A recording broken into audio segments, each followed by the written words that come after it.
I call the 2020 CHS annual meeting back to order. Well, good afternoon, CHS owners. I'm Dan Schurr, and I'm proud to say I am a farmer and I am a cooperative member. I'm also proud to report to you on behalf of the CHS Board of Directors.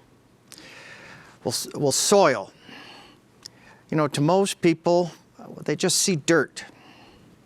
But for those of us in agriculture, we see potential. You know, we're optimists. We plant this seed in the spring and we have faith that it will grow into the fall. Now this year, that optimism was challenged. It tested us more deeply than many years in the past. It altered our plans. It played with our markets. It shuttered many of our local businesses, and it impacted our loved ones. Now, it's been hard, but it did not take away our optimism. Why? Because we were built for this. CHS, the cooperative system, we were created during tough times, and we were built to weather storms, to carry us through these market ups and downs, to stabilize risk. It was built to unlock market opportunities and support growth on our farms and strengthen our rural communities. It was built for all of us and for the long haul. You see, the structure of the cooperative system, it makes this possible because we're not buying as individual businesses, we're buying in bulk. We're not just buying finished gasoline and diesel fuel. We're making our own. And we're not just selling a truckload of corn or soybeans or wheat. We're selling barges, shipping containers, and ships full of grain to customers all over the world. CHS handles more than 6 million tons of crop nutrients, supplies more than 4 billion gallons of energy products, and markets more than 2.5 billion bushels of grains and oilseeds. And that's just CHS. You know, the cooperative structure makes enduring these tough times possible, but we can do more than just survive. We can thrive, even in a pandemic. Now, it won't be easy. Far from it. Emerging with strength from this difficult time will require hard decisions, dedication, and commitment to thinking about the system first. And it's going to require transformation. It's transformation in how we operate. True transformation. The history of the cooperative system is producers banding together to do what they could not do alone. At CHS, we respect the history of the local co-op and what it means to our communities.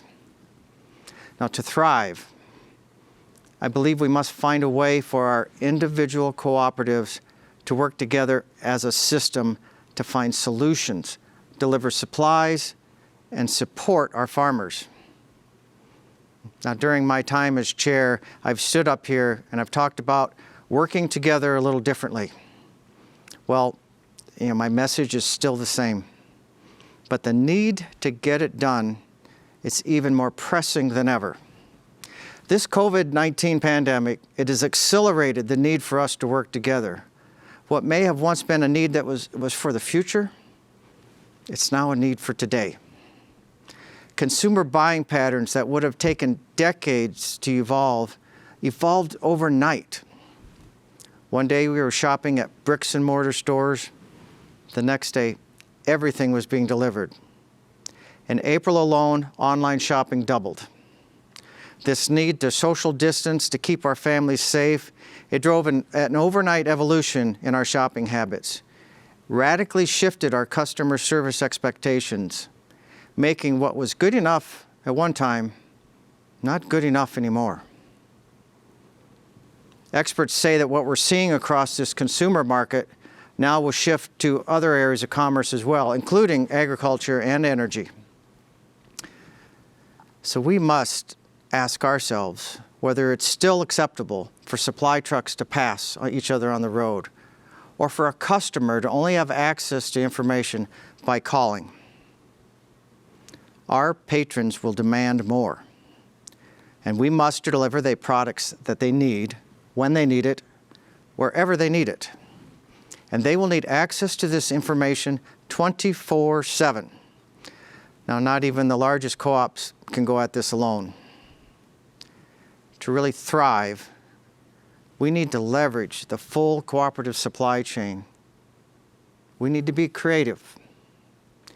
Now, we can retain our independence and still break down those unnecessary silos.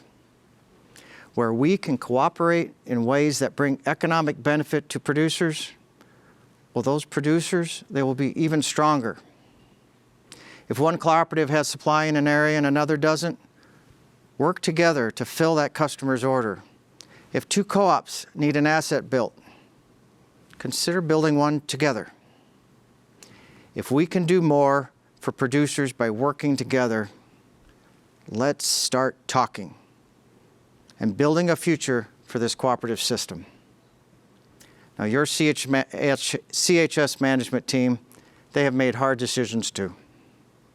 They've removed inefficiencies in our supply chain, repositioned some assets, merged some locations. None of these are easy decisions, and they're not done. But there is a silver lining. These kinds of challenges, they create room for opportunity. Opportunity for us to work together. Because at CHS, we can't do it alone either. Now, CHS is strong. We have a solid financial foundation, a team of industry experts, a world-class supply chain, and your co-ops have excellent assets also. If we can work together to utilize the efficiencies, the scale of the systems network and our supply chain system, just think of those opportunities it will create for all of us. And most importantly, for those producers that own us. Well, there's no more time to think. It's time to act. Our future, it depends on it. If we are going to remain competitive and relevant in today's markets to help producers thrive, we must transform now. Now, CHS is ready, and we're committed to transform right alongside of you. Throughout this journey, we're going to remain committed to you, our owners. We'll stay steadfast in our commitment to the co-op structure, and we will be committed to returning patronage and equity. Patronage and equity decisions always require balanced thinking. Your board works to balance the long-term needs for the health of CHS and the needs that we know you have in the country. These are not easy decisions, but I want you to know we make them with great care and with you, our owners, first in our minds. Each year, your board has rigorous conversations around patronage and equity to ensure we are making the best decision for CHS and for you.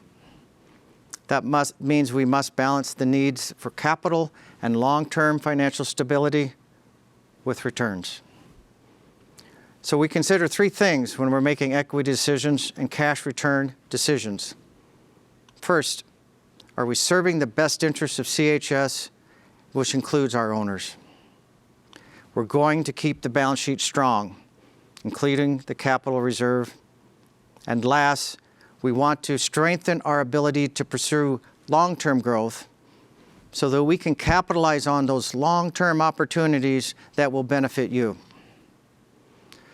So this year, the CHS board decided to allot 10% of our patronage income to the unallocated reserve. We're going to distribute $63 million in cash patronage and equity redemptions. Now these dollars, they'll be divided between patronage and equity, with $30 million going to cash patronage and $33 million going to equity redemptions. CHS will pass through the benefits of the unused IRS Section 199 DPAD deduction to all of our eligible owners. That'll be going out in mid-December. Now, Olivia is going to share more details in her financial report, so please look forward to that. Our future, it looks different than it did yesterday. And in some cases, radically different. So now it's up to you. It's up to all of us to lead this cooperative system into the future. The cooperative system, it was built for a challenge. This cooperative system was built for opportunity. It was built for us to work together. We were built to create connections that empower agriculture.